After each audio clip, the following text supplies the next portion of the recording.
Hello and welcome to Maximal Fire's Heresy Heroes. Today I'm joined by Rob Medwell of Meddas Miniatures.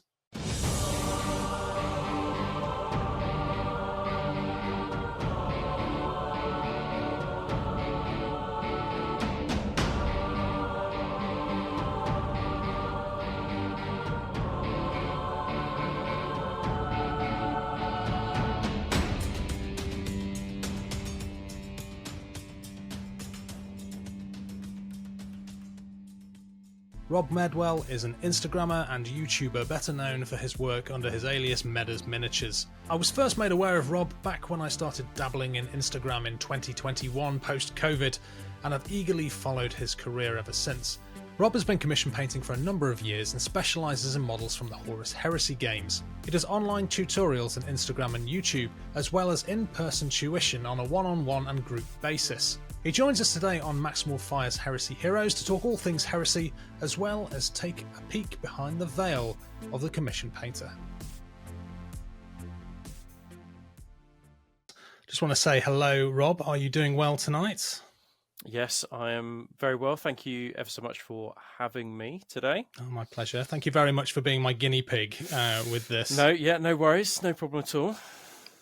So you are more commonly sort of known by your internet persona on the Instagrams and the YouTubes as Meddas, I guess, of Meddas Miniatures.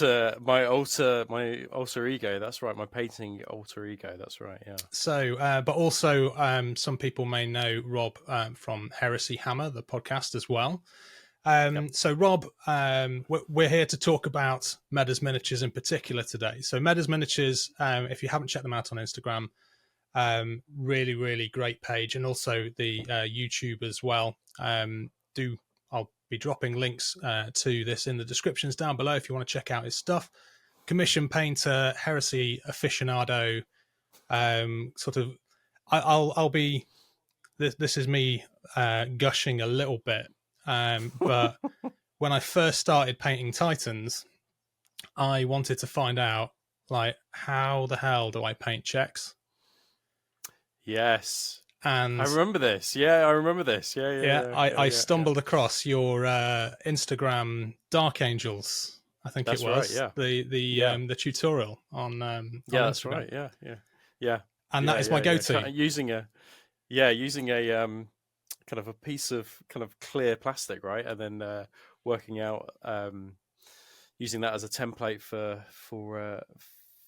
check transfers. Yeah, that's the best way to do it, I think. Definitely on like rhinos and stuff like that as well. But yeah, that's a good way to do it. I've got little pieces of plastic, like blue tacked to my desk over here. So have I. I've got them as well. They're right here, always ready to go. Yeah, I've got Contemptor shoulder pad ones. I've got Spartan ones. I've got them all. I've got Leviathan chest plate ones right here. What I will say, however, is trying to curl a piece of blister plastic around like the shin pads of a Reaver. Yeah, nearly impossible, right? Yeah. Less easy to do. Yeah. But yeah, no, that has always been my kind of go-to ever since I saw that. And it is one of the saved posts that I have on my thing, because whenever somebody's asking on our Discord channel, like, how do you do checks? Because I did checks on my Crucius, I did checks on my Tempestus, and they do the rounds quite often on the Discord server. It's like, how do you do that? I was like, haha, well, follow this link and go check this guy out. Well, I'd never ever paint them either. I mean, that's a mugs game, I think, painting checks. Yeah, definitely doing it with transfers. I know a few people who've done it and lost their sanity doing it. Fools, yeah, exactly. Yeah. So, YouTube channel, Instagram, very healthy Instagram, I must say. Very jealous. Yep. But you do commission painting, and you also do like one-on-one tutorials, and basically anything and everything to do with painting. Is it it's specifically heresy is the majority of what you do? I've seen a few Terminators and stuff. Yeah, so the majority of the things that I do are related to Horus Heresy, but some clients do allow me to dabble in other game systems. So I've done Star Wars Legion before, I've done Infinity, I've done 40k, I've done some Warcry warbands. So I've done the whole gamut of kind of gaming systems. I've even done, I don't know if you've heard of this one, a massive Darkest Dungeon tutorial, which was like a Kickstarter a few years back. Played the PC game, not the board game. Yeah, but they turned it into a board game, and it had like so many kind of like playing pieces of really funky models. So that was a lot of fun. So yeah, I do anything and everything, but I think that I kind of am best known for the Horus Heresy stuff. That tends to be sort of 60-70% of my kind of workload at any one time. And certainly, if you check out your Instagram, it's probably more than 60% of your posts. 100%, 100%, yeah, 100%. So, I mean, Heresy is our jam as well. We don't dabble so much in the 28mm, of course. Like we are the big boys game. Yeah. Oh, come on!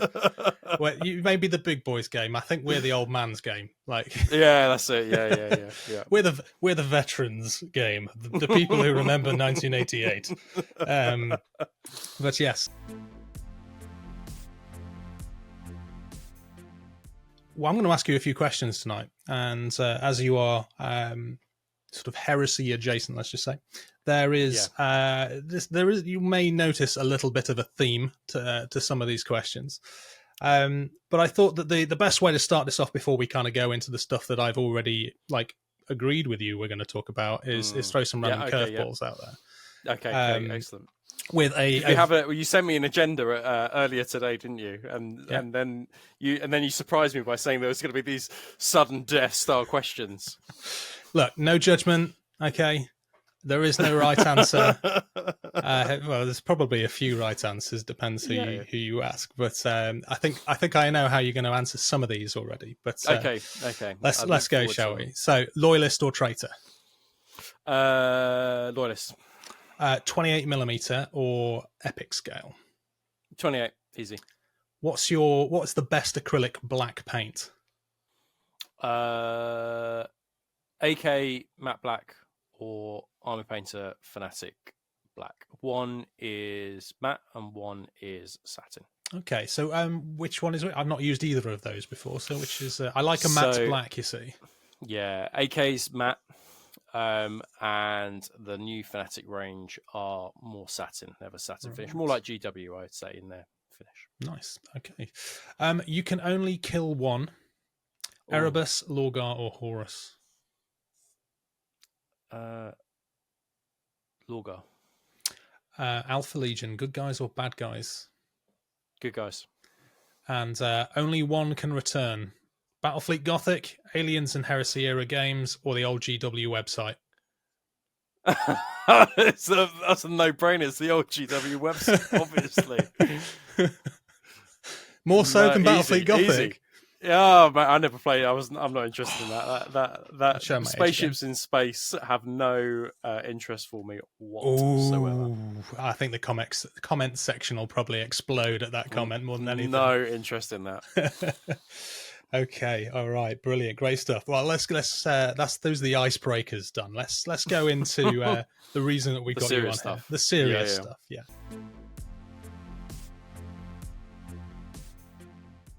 Tell us a little bit about yourself and how did you get into Games Workshop and miniature painting in particular?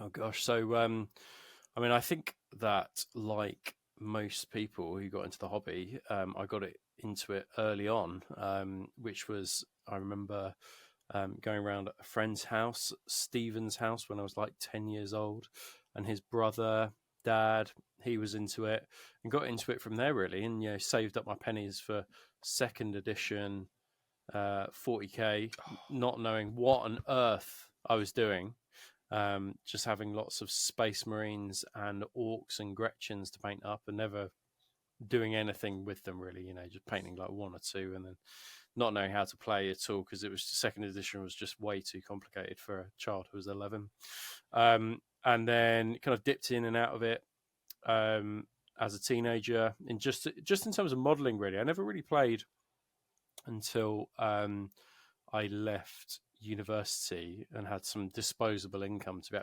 actually be able to afford an army. But I have been into the creative side of the hobby for since I was 10, and that I think has been my primary motivator. But as I say, I only got into the game as a result of the Horus Heresy. 40k, no. Age of Sigmar, no.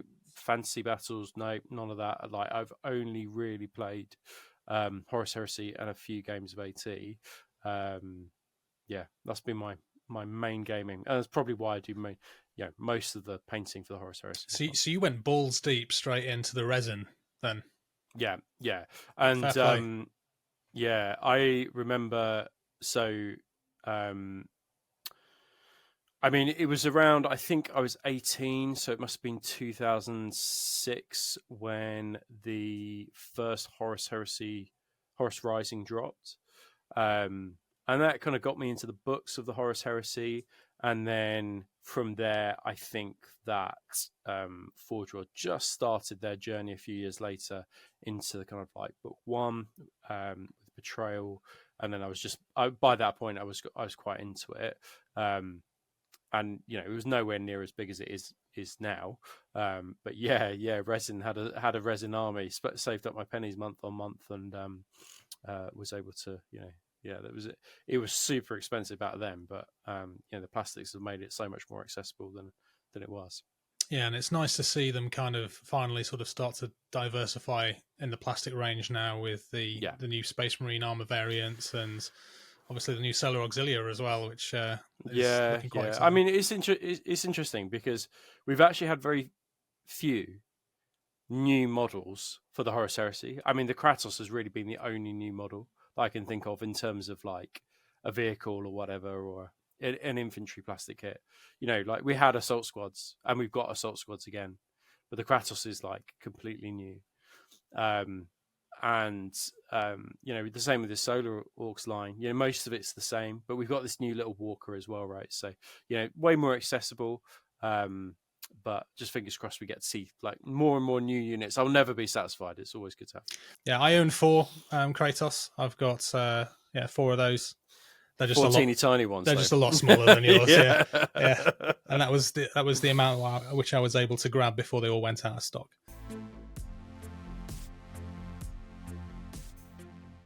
So you mentioned in the quickfire round Loyalist. What is your legion? Who are your boys? What isn't my legion? Like, I have an Ultramarines army, I have an Imperial Fist army, I have a Custodes army, I have a Salamanders army. I've also got an Alpha Legion army, whatever loyalties you want to decide what they are. But I do have a Traitors army, which is Sons of Horus army, but predominantly I'm Loyalist. Apart from those days where I'm feeling rather traitorous. But yeah, I just love the Loyalist cause. I just love the idea that they're just always on the back foot within the Horus Heresy. They're just, I just love that idea that, they don't get many victories and they don't get them often, but when they do, they're just so sweet. Yeah, absolutely. Is there any one, though, in particular that you kind of, as always, for me, I think it dates back to when I was playing 2nd edition 40k. Always a Blood Angel. So for me, always been about the Blood Angels and Sanguinius. I could go through every legion and tell you something I love about every single legion. Like, I've got equal love for every single one, even if it's down to paint scheme and etc. But there's lore that I love. With Blood Angels, right? I like Sanguinius. What an awesome character.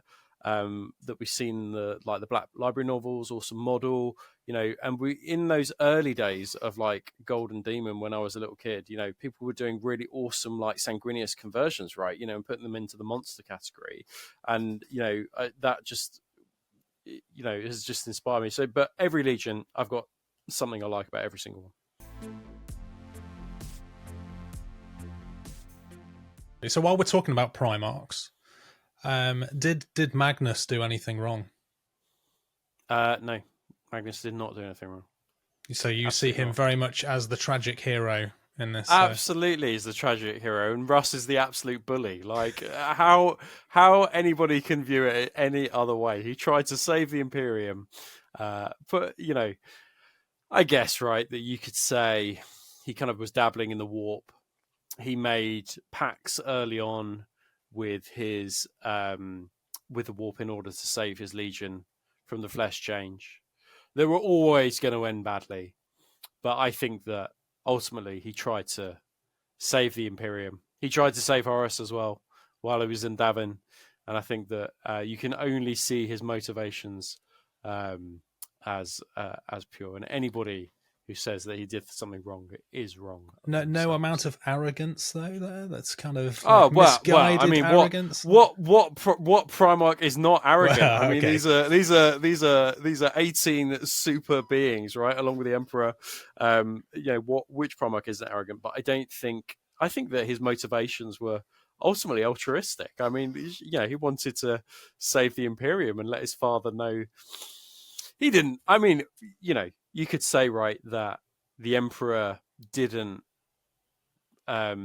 provide, and this is a criticism throughout the Black Library novels, which is that the Emperor didn't forewarn his sons about what he was doing on Terra and his greater plan and what he was doing with the Webway.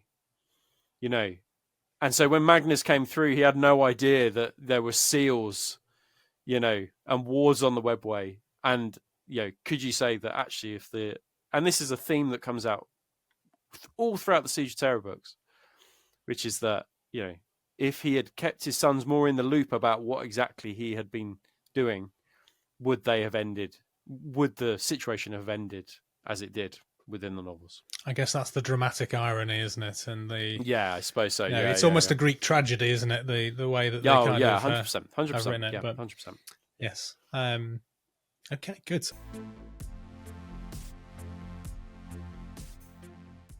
What is your favorite, or do you consider to be the pivotal point for you in the Heresy? Heresy, I read, this was one of the questions you sent to me, and I just, it's difficult not to look at it as a timeline, right? And in a sense, and just go, well, the start must be the most important bit because it started it, all off, right? Horus being made War Master at Eleanor, that was the key thing. So I think that it's difficult for me to pinpoint one kind of moment, but I think that one of there were a couple of great moments throughout the Horus Heresy for me. So the moment where Lorgar is basically chastised by the Emperor Guilliman and Malcador, because that really is what sets the story in motion for the Horus Heresy. And I quite like that they left that book till much later, actually, in terms of First Heretic. I like that. But that's really, I suppose, what the whole of the Horus Heresy hinges around, that moment. And then Lorgar goes looking for answers. He turns his back on who he believes is God, is and God. finds something else. Exactly right, yeah. And then, that allows Erebus to then kind of go to the side of go to the side of Horus and whisper things in his ear. But then again, another pivotal moment, which I think has equal importance, is the Magnus moment, which is the moment he goes through the Webway, the moment that he breaks the seals, is the moment that the Emperor, the Custodes, and many of the key forces on Terra are forced to fight a 5-year war in the Webway in order to try and protect it. But also the Emperor is then leashed to the Golden Throne in a way that he wasn't previously. So it took him out of the Horus Heresy, effectively. It stopped him being an actor within it. Forced them to look inwards. Yeah, but also forced a huge contingent of the Emperor's forces to fight within the Webway. And then couldn't fight a galactic civil war. But then I suppose my third key moment. So I'm being greedy and choosing 3. It's all right. And I suppose it's the moment for me where it stops becoming a galactic civil war and becomes something really quite insidious with the power of the warp, is where Horus goes to Moloch, and he goes into the demon world, goes into the lands of chaos, and then he comes back with the powers taken from or given to him by the ruinous powers. The one covered in vengeful spirit. Exactly, and I think that is the moment where it stops being just a standard kind of civil war. The warp is, of course, important. Horus makes pacts with it. But that's the point, I think, where it descends into something more ghastly, and that there's no way back at all for any of the players, really. I mean, you've got Primarchs who are becoming demons by that point, like Fulgrim's gone full snake, right? But I think it's that moment where Horus becomes infused with the ruinous powers is a critical moment, because he becomes essentially almost unbeatable because of the power that he has. He can't be taken out in a assassination attempt or whatever. That's just not possible.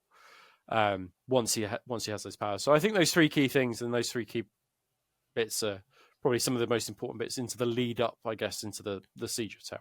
I think that the Moloch part that you mentioned there as well, like that it is a real kind of passing over of Horus, who he was and who he becomes. Like, he is no longer. Exactly.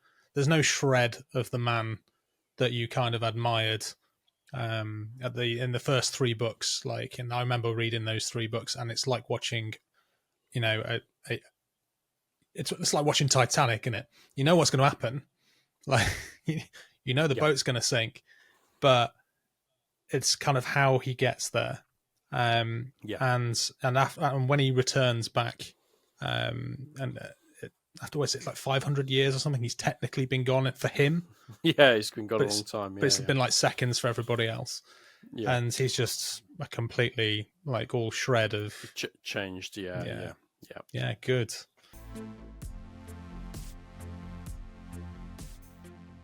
Okay, so we have dabbled in the world of heresy, but you're on here to talk about painting as well. And I want to make sure that the people who are watching this have probably seen your stuff on Instagram, and so I want to explore a bit of kind of like what you do with Meda's miniatures. First off, tell us a bit more about Meda's miniatures. And what was the trigger for you to start doing full-time commission painting? Yeah, so that's how long is a piece of string, really? So I was a teacher and have been a teacher for the past 12 years. And I did teacher training, left university, did masters in primary education. And I got to quite a senior position. I was an assistant head teacher by the time I left. But what had kind of happened, as often happens, which is that if you start to grow a relatively large following on Instagram, people kind of contact you saying, "Oh, can you just do this? Or do you take any commissions? Or that thing that you painted that way, I want it done that way." And so I did a few jobs here and there, and small things though, never massive army commissions or anything like that. Small things here and there, and you could fit those things in around your holidays. Having 3 months off a year allowed you to kind of you had a lot of free time on your hands. And I'd done a couple of Warcry warbands, and I'd done some Emperor's Children, and then in 2019, late 2019, I was contacted by somebody who wanted a huge Imperial Fists commission. I think it was like 100 infantry. And I hadn't taken on a project like that before. And basically, it would have cost thousands of pounds. And at that point, I was just like, the taxman's going to catch up to me. He's either going to think I'm a drug dealer. All these massive PayPal kind of payments into my resin crack. Yeah. All these kind of payments into my PayPal, So I think at that point I had to make a decision, which was, is this going to continue to be a small thing where I just do the odd job, making less than £1,000 a year off just doing small commission work? Or do I need to set up an official business and start paying tax on it? I suppose was my main concern at the end of 2019. I did that big Imperial Fist commission, and then more jobs came in, and then more jobs came in, and then more jobs came in. And it got to the point, well, I suppose on top of that, we also had COVID within that period as well. So we all spent a long time at home. So because we all spent a long time at home, that unlocked free time for me. So that allowed me to continue to do commissions. And then by the time that we had all gone back to work, and in teaching, it was on and off because we went back, and then we went into a second lockdown or whatever, or third lockdown. You lose count of what it was and how many times school closed or whatever. But basically, by the time I went back, I was just done with the job. I was burnt out of teaching. Done it for 12 years. Hadn't really seen myself as a teacher. I just kind of fallen into it, really.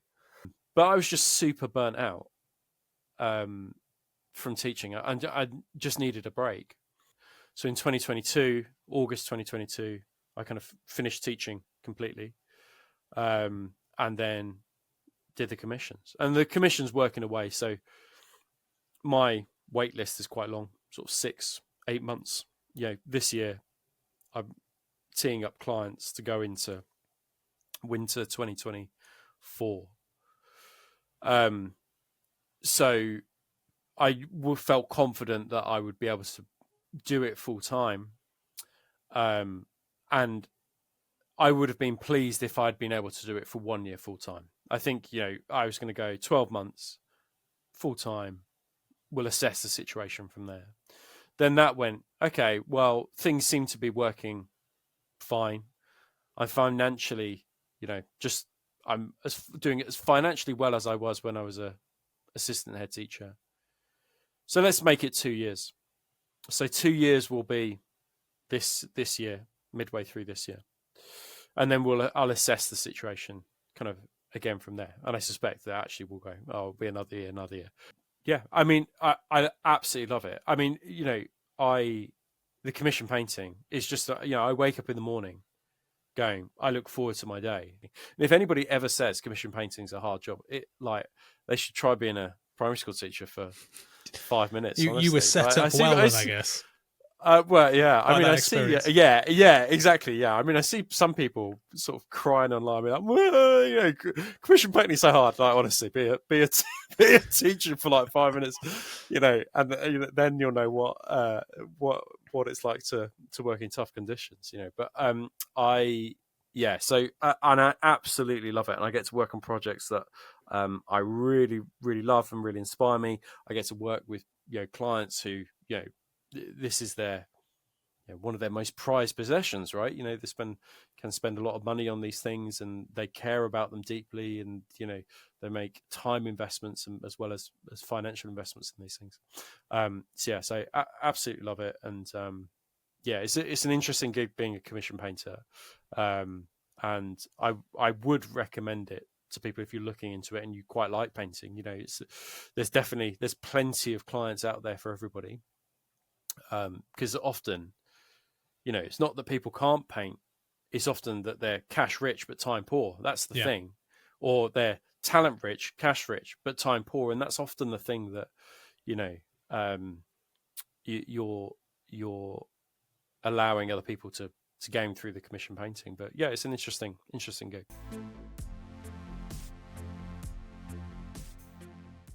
So going off script just slightly here, like how with you doing the amount of painting that you're doing kind of day in, day out, like, I've sometimes in my past struggled with hobby burnout, and I have usually things which I rotate to keep it fresh for me, keep my, energy levels up, keep me engaged with painting.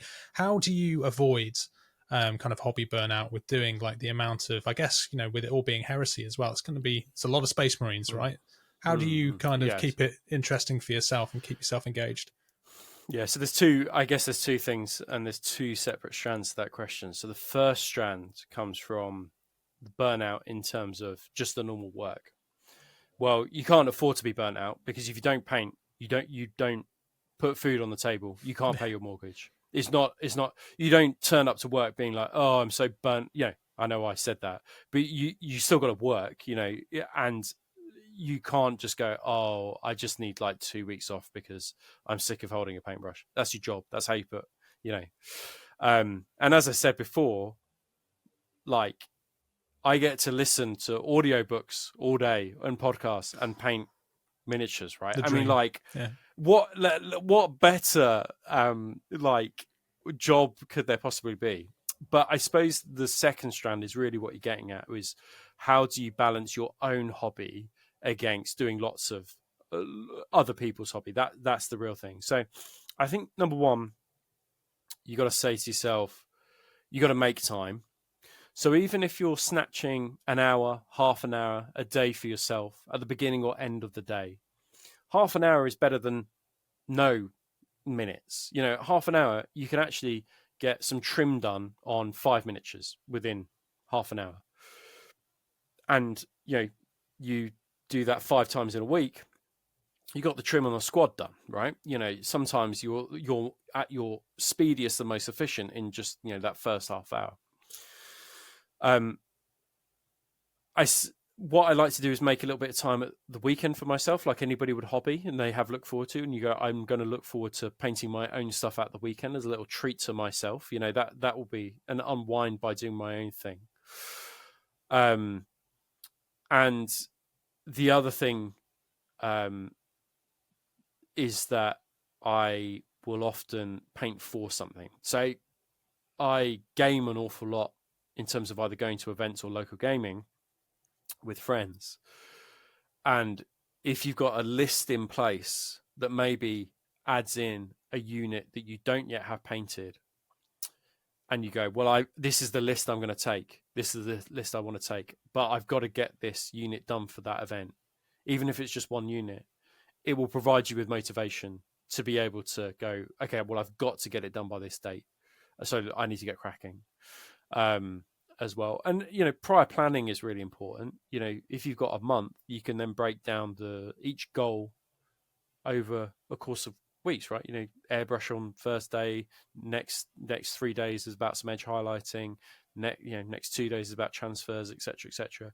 So I think prior planning is also important.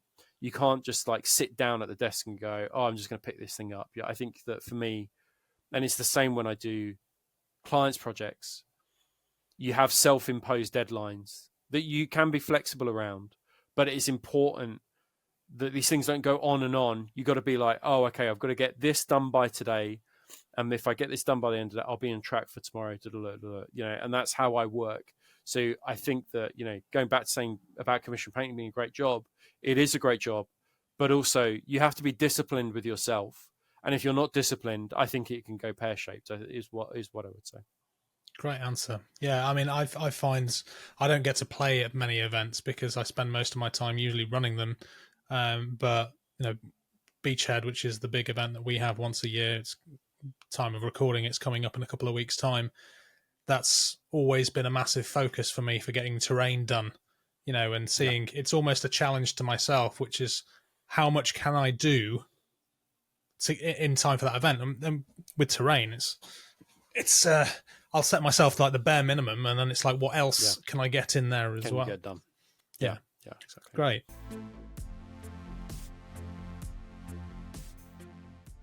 So you doing it professionally, you've acquired kind of a lot of stuff over the time that you've been doing it. Hobby supplies.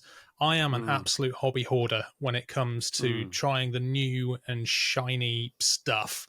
Like somebody just has to mention, oh, I happen to use this Dirty Down Rust on Instagram, and I'm like, oh, I'll go and spend £10 because most of the time that's weighted in shipping as well, like to get like this one product. Yeah. But there are going to be people who are going to want to know the geek out questions here, right? Like, what is your kind of like your go-to gear when it comes to smashing out? I know you're an airbrush man, so like, yeah, it's difficult. when I was thinking about this question earlier, because obviously you sent the questions before, it's difficult not to just go airbrush, as the most obvious one. So I think there's a couple of things to say with this. So the first thing is that I'm in a really fortunate position to have links with companies who send me free stuff. So it's all very well for me to say, oh, this thing is fucking amazing, but actually, like, it could be that I got that thing for free, right? So I think for listeners, I think that's important that you understand. So, it often is the case if you're a commission painter and you've got a relatively large following, you're not spending loads of money on these things because they're offset by the fact that you sometimes get these things for free. In terms of my, I guess, like hobby tools and things that I use, they'll always come from different companies. And I often think sometimes with these hobbies tools, for me, it's like when you open your bank account when you're 18, you often stick to them because you know them, rather than kind of like playing around with things too much. Once you've used that one thing, you get used to it, you like that brand, etc. So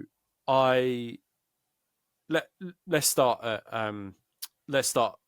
airbrushes, right? So I would always use an Iwata airbrush.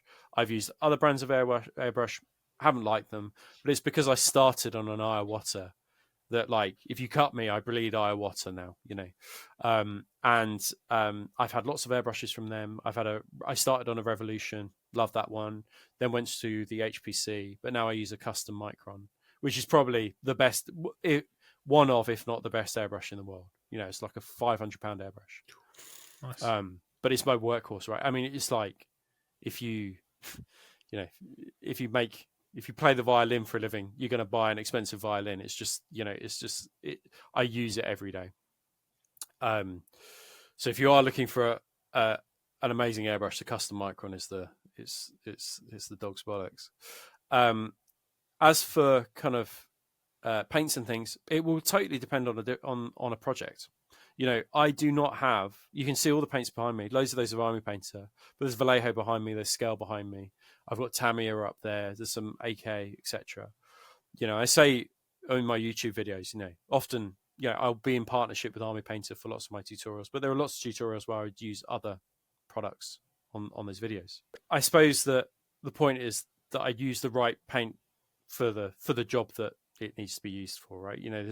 I don't exclusively use particular paints. On some videos I will exclusively use, but if I need to color match something for a client because they've had it done themselves or they've done it themselves, just use and they've used GW, just use GW. It's whatever paint works for you.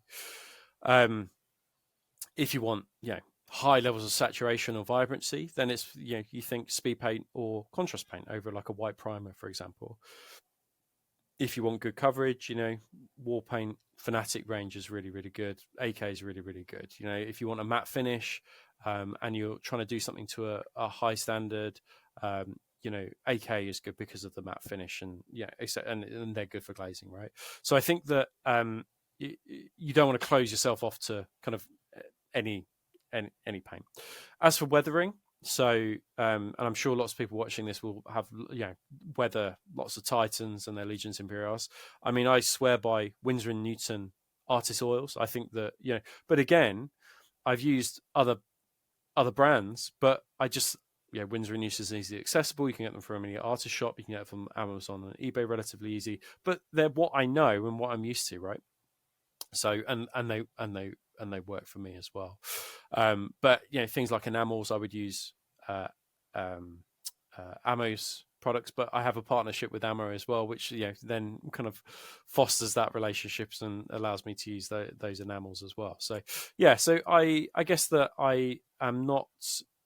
Oh, and I have a partnership with Redgrass Games, but I think most people would tend to use palettes and things like that from Redgrass Games and painting handles and cutting mats and things like that. So I use all those things, but also, let's face it, if you're getting those things for free, you're probably going to use those things anyway, right? I think you need to be realistic about these about these things. But as I'm not sponsored by Iwata, but I do use those airbrushes and swear by those airbrushes. To be honest, I've used Harder and Steinbeck. I've not been able to get on with them. And in fact, I gave away my £200 Harder and Steinbeck because I just was like, I'm never going to use this. Right, this is not the airbrush for me. I've got an Eclipse. Yeah, and that was the first proper airbrush that I bought after my 20 quid one from Amazon, where everyone uses to kind of start out trying to work out how this thing works. Yeah. And it's the same. I've also got and apologies, rival paint channel, Cult of Paint. Yep. The Harder and Steinbeck. Yep. Harder and Steinbeck one. Yep. And, it's a good airbrush, but I keep going back to the Eclipse. I think it's just like I'm one of those terrible people who mixes in my airbrush. Oh no, I do everyone that. tells me I'm not supposed to. No, I do that all the time. Good, right, it's fine. I feel better then because everyone's telling me I shouldn't do that. It's not. You can't do. I find it just you can't do that in like the Harder and Steinbecks or those kind of things. Where the Iwatas, where it's all one piece. It's because and also the Harder and Steinbeck has a very deep well in it, which makes it much harder to do the mixing. Whereas the well is not as deep in the Iwata. I mix all the time in the Iwata, like literally all the time. Yeah, I feel a bit better about myself.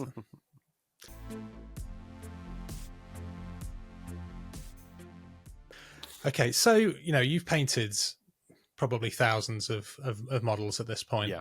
For one, throughout the course of your not only your professional but your personal life as well. Do you have like one model? And I suppose that it doesn't even have to be your own, but it would be a lot harder if this was a commission job to answer this question.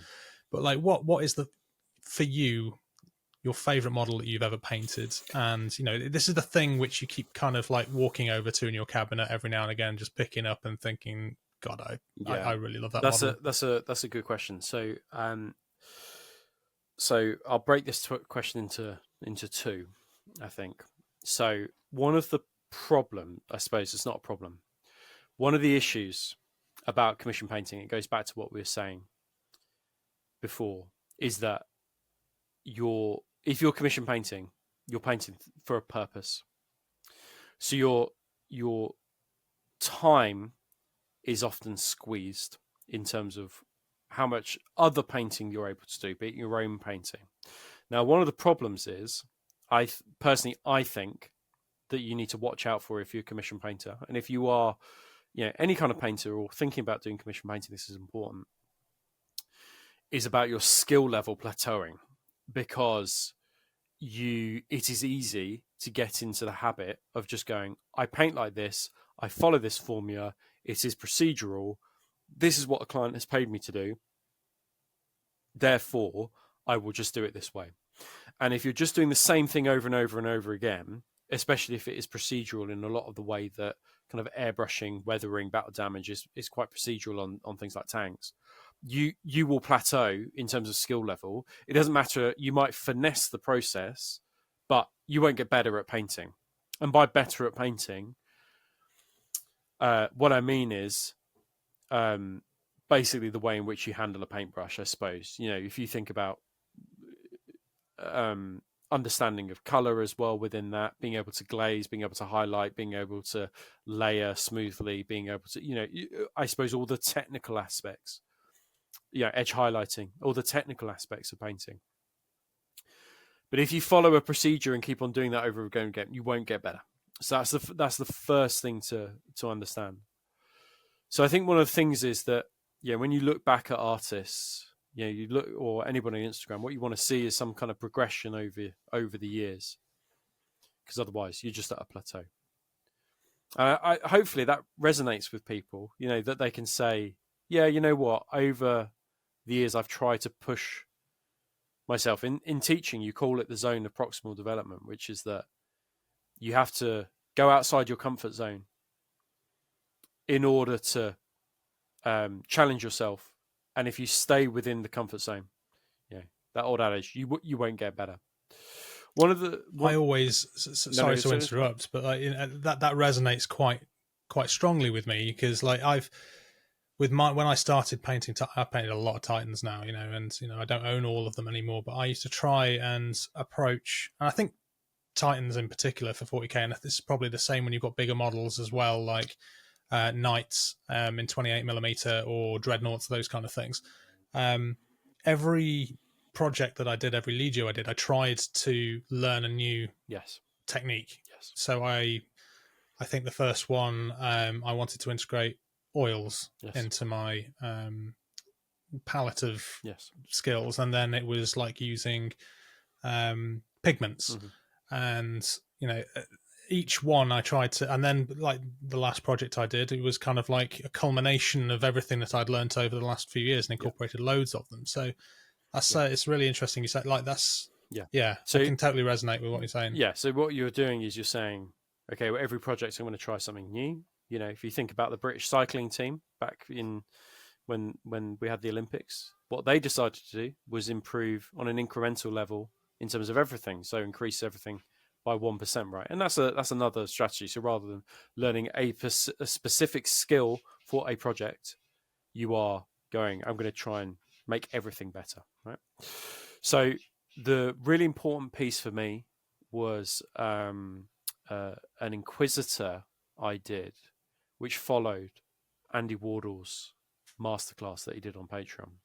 Now, if anybody has seen it, it's a very, very early video from them, one of their earliest set masterclass pieces. And basically what Andy does is he takes you through brushstroke by brushstroke about how to paint this Inquisitor. And it was good because it goes over like 5 episodes and you see every brushstroke. And that was really important for me because it taught me a lot about layering, but also about glazing as well. A little bit about non-metallic metal, about volumes and highlights, about edge highlighting. And now I did that maybe in 2020. So it's been a while. It's been a long time since I did that. But that was one of my most important pieces, because I felt that at that point, my skill level then jumped up quite quickly from doing that experience. And actually, if you're looking to up level your painting, I can really recommend that Inquisitor kind of set masterclass, because you will learn an awful lot. And even if you have to do it 2 or 3 times, you can do the same model over and over again. Your progress will jump. The danger, though, for me, and I always think this, is that about going, you need to ensure that you don't plateau. So what is it you're doing again? Now, I have never, ever, ever been motivated by Golden Demon, high level competition art. It's just not my deal. I think it would bring out the worst in me. And I think that I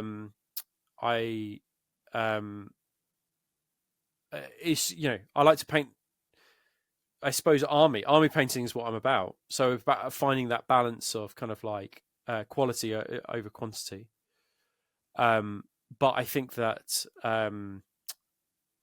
you can still have individual pieces that are at a high level, and it's about deciding what you're going to do to be able to try and progress your skill further. And often Patreon is artist Patreons are a good way to go about kind of making sure that you aren't plateauing. When I painted my Gryphonicus, it was Richard Gray.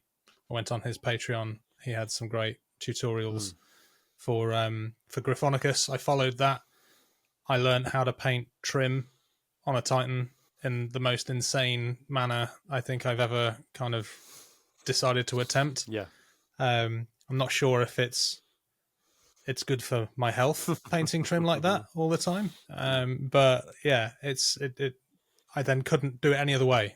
Like once I'd learned that, it was because the way I wanted to always do it. Because I mean, the way that he does it is because he shades it, doesn't he, and to make the highlights look quite dynamic on the individual pieces. The other thing I think is that I do a lot of teaching, be it one-to-one, but I do, this weekend, actually, I've got 15 guys doing the Kratos course with me. And then in April, I'm going to America to host another Kratos course there. And often I think that, these guys, they obviously want to progress. They've paid money in order to not plateau. But also, lots of people just want to find that happy mix between quality and speed, I think. And actually, that's the sweet spot. That's the bit where most hobbyists sit. Most hobbyists are not Golden Demon winning artists, nor do they ever want to be. And I suppose that, they're trying to find the balance between quality and quantity. and being able to get something done within a realistic time frame. And I think that's what I always hope to achieve within my painting and teaching people how to paint as well.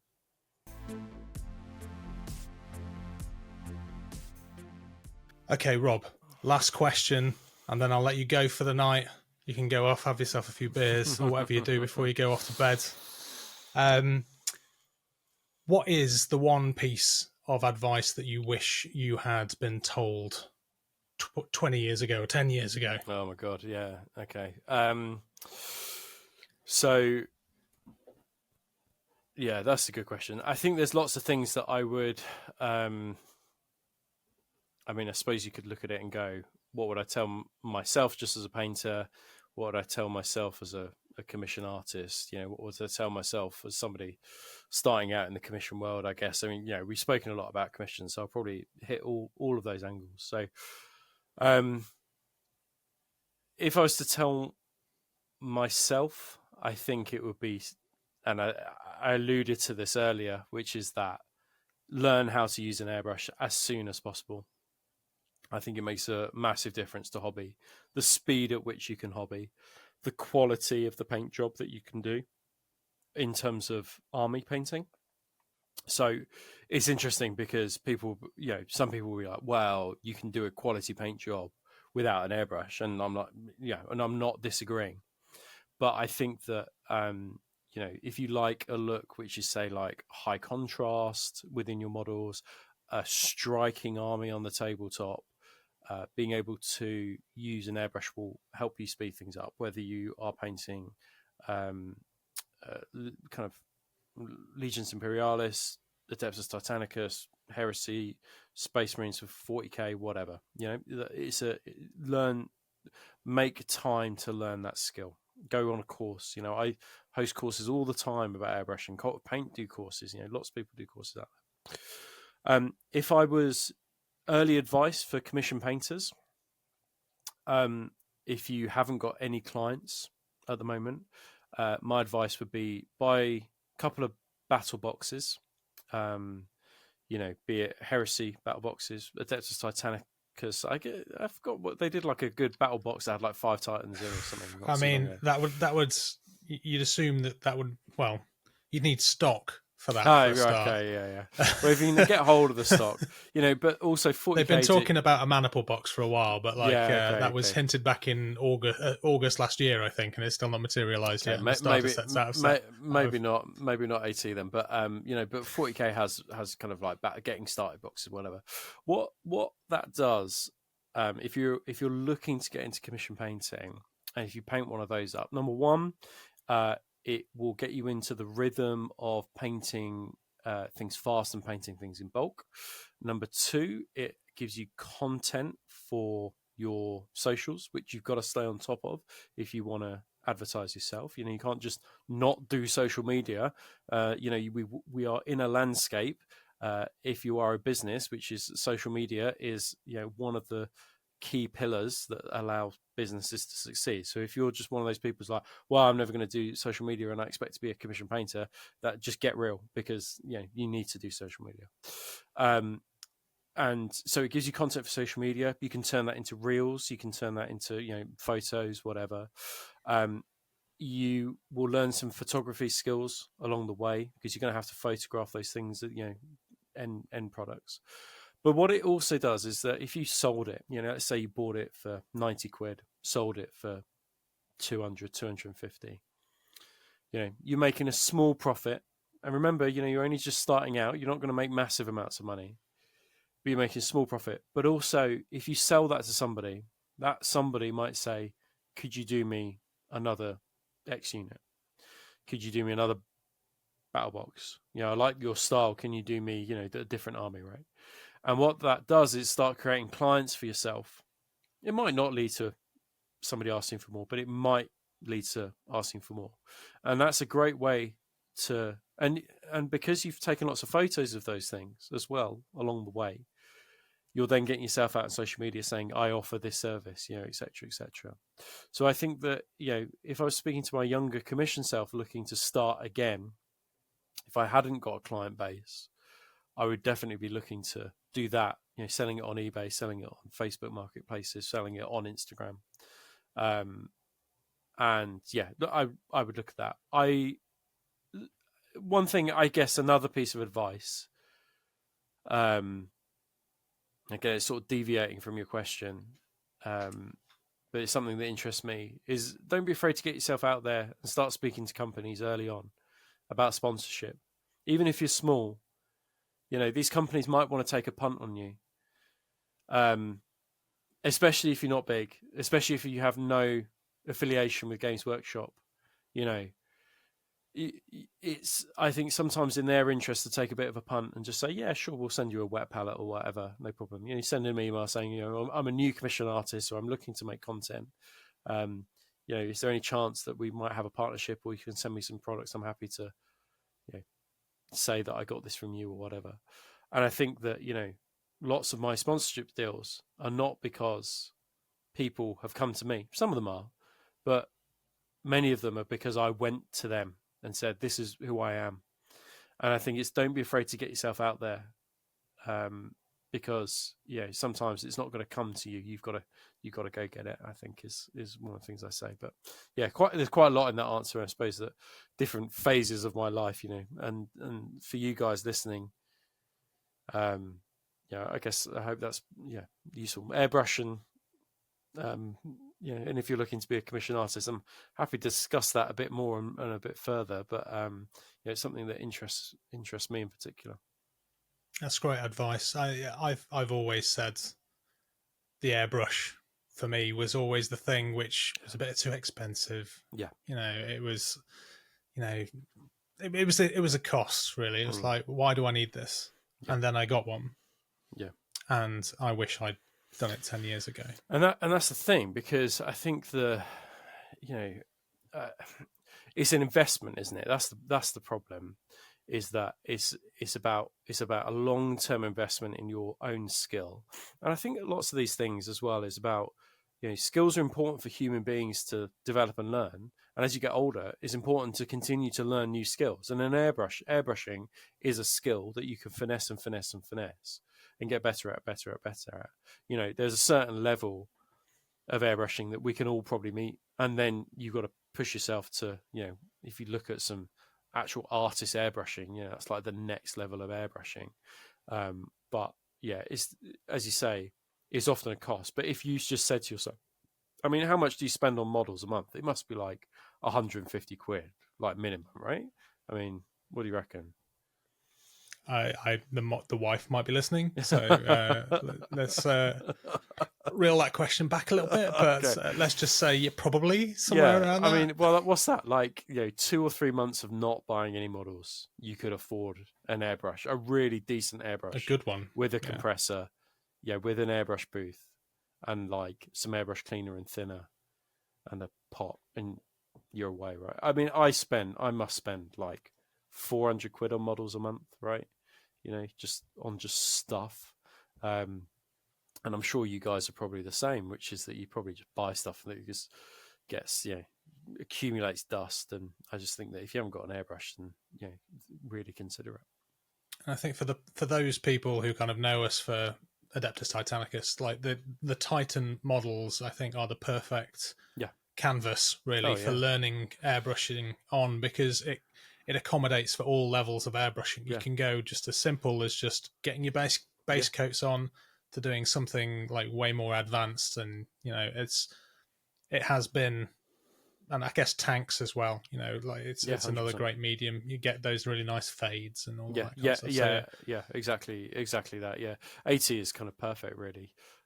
Start learning on. I think there's some things about scale. I think about airbrushing, you can have some sick fades on some Adeptus Titanicus like armor plates, but I think that that is a discussion for a different time about the scale at which that you guys particularly are working at, and like what fades are realistic, etc., against what looks good on the tabletop. Because I always think that when you're a miniature painter, you've always got to balance that scale modeling side, against what looks good. I think is always a question to answer. But yeah, definitely. Yeah, I've painted Titans before, which I've taken photos for Instagram, and I thought, oh my, like this is the top of my game. I love how these look, and I've put them on the table, and I think they look really dull. Yeah. And it's sometimes that difference, isn't it? And like I said about earlier on about like with the speed paints and stuff, like with the high contrasts for armies,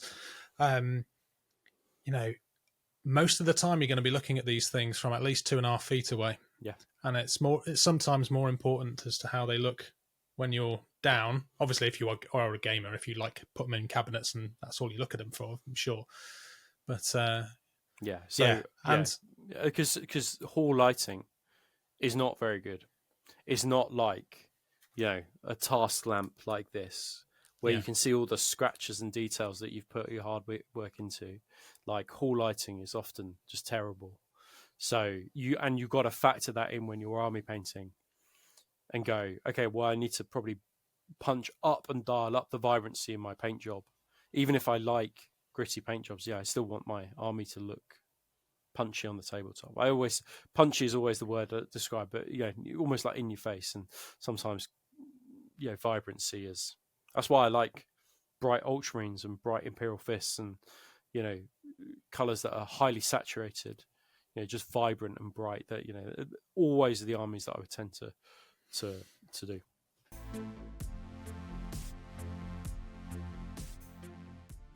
Rob, this has been absolutely fascinating. I think I've learnt a lot myself this evening, which I don't think I was actually prepared to kind of to take away. But it's been really, really great. Thank you so much for coming on the show today. No problem at all. Do you have any kind of last sort of things that you want to shout out, or so any words of wisdom? So I'll do just a plug for myself. So if you're looking to get something commissioned, then please get in contact. The best thing to do is email me, medasminiatures@gmail.com, and then if you're interested in getting quotes, I will give you a phone call and we can discuss what your army might look like and the quote that would be associated with that. If you're more just looking for extra kind of content and painting, I have a YouTube channel completely free. Most of my work is done on that YouTube channel in partnership with the Army Painter, so I completely and utterly shill for them, so be prepared for that.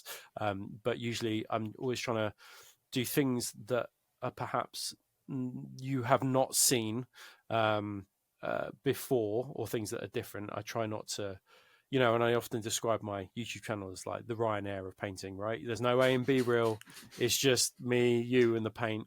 So today I've got I don't know if you can see that, I've got 1,000 Suns model, but I've used technical blood paint for the armor. So hopefully, something different that people haven't seen before.